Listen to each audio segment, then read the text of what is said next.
Padang, Sumatera Barat menjadi korban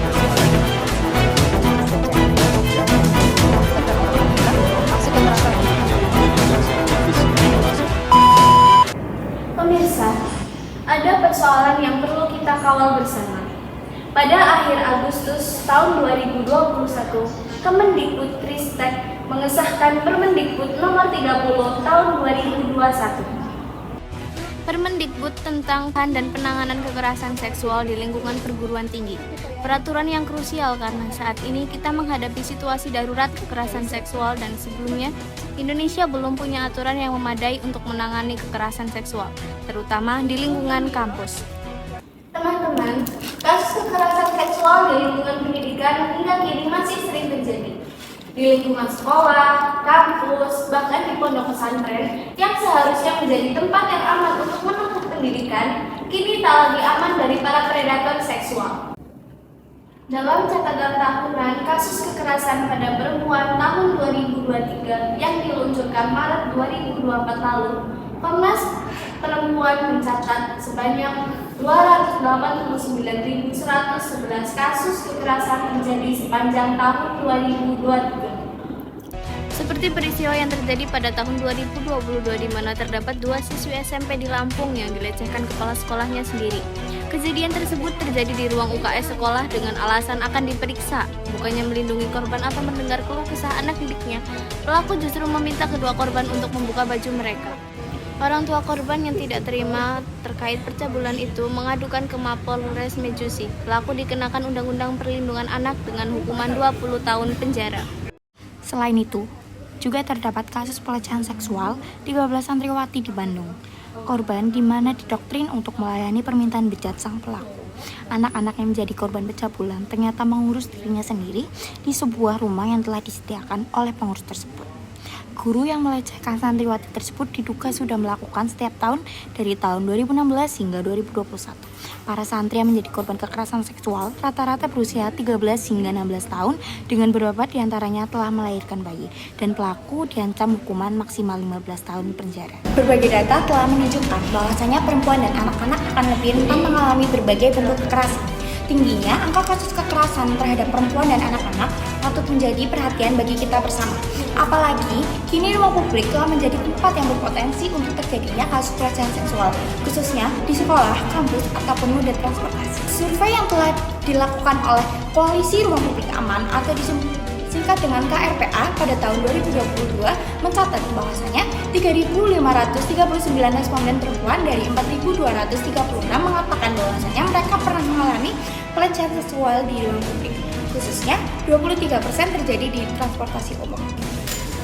Merujuk dari berbagai data tersebut, dapat disimpulkan bahwasanya meningkatnya tren pelaporan kasus kekerasan yang muncul belakangan ini menunjukkan bahwasanya masyarakat dari berbagai macam golongan telah memiliki rasa awareness dan berani untuk melaporkan segala bentuk tindak kekerasan seksual yang dialami dirinya sendiri ataupun yang dilihat. Pelecehan seksual di ruang publik bukan sekedar tentang jumlah korban, melainkan tentang dampaknya yang menjadi penghalang bagi perempuan untuk bergerak bebas. Akibatnya, perempuan seringkali terbatas ruang geraknya, dilemahkan keberaniannya, serta menjadi ragu terhadap nilai dirinya sendiri. Hal ini seringkali terjadi di ruang publik, di mana seharusnya semua orang merasa aman karena sifatnya yang terbuka untuk umum. Ironisnya, pelecehan seksual seringkali terjadi di depan mata kita, namun kita sebagai saksi mata hanya bisa berdiam diri. Mungkin karena terkejut, takut, bingung, atau seperti yang tertera pada data yang menunjukkan bahwa 91% dari kita tidak bertindak hanya karena tidak tahu harus melakukan apa. Padahal, sebenarnya kita bisa memberikan pertolongan. Pertanyaannya, apa sih yang bisa kita lakukan? Yang pertama adalah distract atau dialihkan, yaitu dengan mengalihkan perhatian pelaku atau korban untuk menghentikan pelecehan seksual yang sedang terjadi. Langkah kedua adalah dengan cara mengalihkan perhatian kepada korban maupun pelaku sehingga tindakan pelecehan dapat terhenti. Tujuannya adalah untuk menciptakan gangguan dalam situasi tersebut. Cara yang bisa kita lakukan adalah dengan cara tiba-tiba bertanya kepada korban ataupun pelaku seperti maaf sekarang jam berapa ataupun bertanya alamat, sehingga hal semacam seperti itu dapat dilakukan dalam kondisi darurat. Langkah ketiga adalah melapor. Jika merasa khawatir untuk mencegahnya sendirian, kita bisa mencari bantuan dari orang lain, seperti petugas keamanan atau orang lain yang bisa diajak bekerja sama. Tapi perlu diingat bahwa tidak semua orang korban merasa nyaman dengan keterlibatan polisi, jadi harus bijak dalam menilai situasi. Langkah keempat adalah dengan menenangkan korban. Jika pelecehan sudah terjadi atau berlangsung singkat, kita bisa memberikan dukungan dengan menanyakan kondisi korban, mengajak duduk untuk menenangkannya, dan menawarkan bantuan sesuai kebutuhan tanpa memperburuk keadaan dengan pertanyaan yang tidak perlu. Terakhir, kita juga bisa merekam kejadian tersebut sebagai barang bukti, agar korban memiliki data jika melaporkan kejadian tersebut.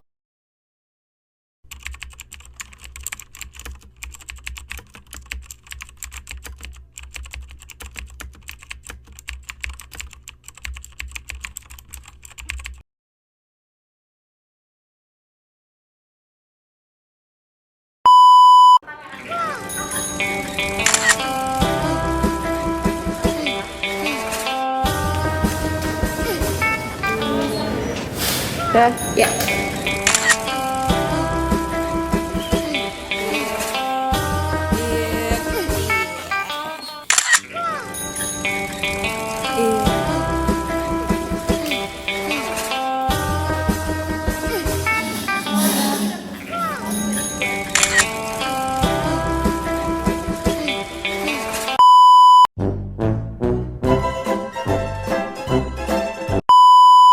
Ya, selamat menonton.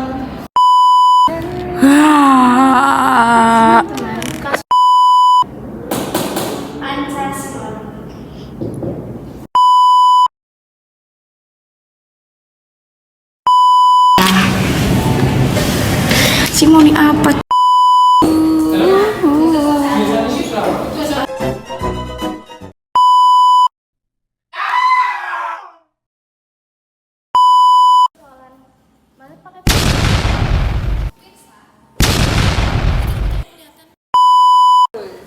Bola sendiri itu Bahkan pondok pesantren yang seharusnya menjadi tempat yang aman untuk menimba ilmu. sekarang kamu beli pemulauan aku ya. Jangan lupa guys, Cuma 3.000. ngesum. Mundur.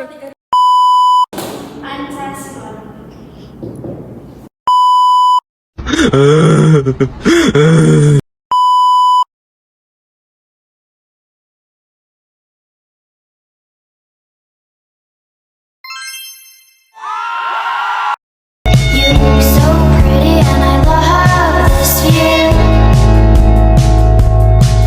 We fell in love in October. That's why I love them. Maafkan semua yang lalu, ampuni hati kecilmu. Luka-luka hilanglah luka, biar tentram yang berkuasa. Kau terlalu berharga untuk luka, katakan pada dirimu semua baik-baik saja.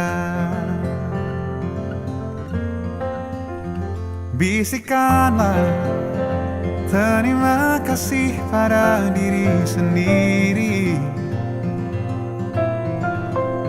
Hebat dia, terus menjagamu dan sayangimu. Suarakan, bilang padanya jangan paksakan apapun. Suarakan, ingatkan terus aku makna cukup. Luka-luka hilanglah luka,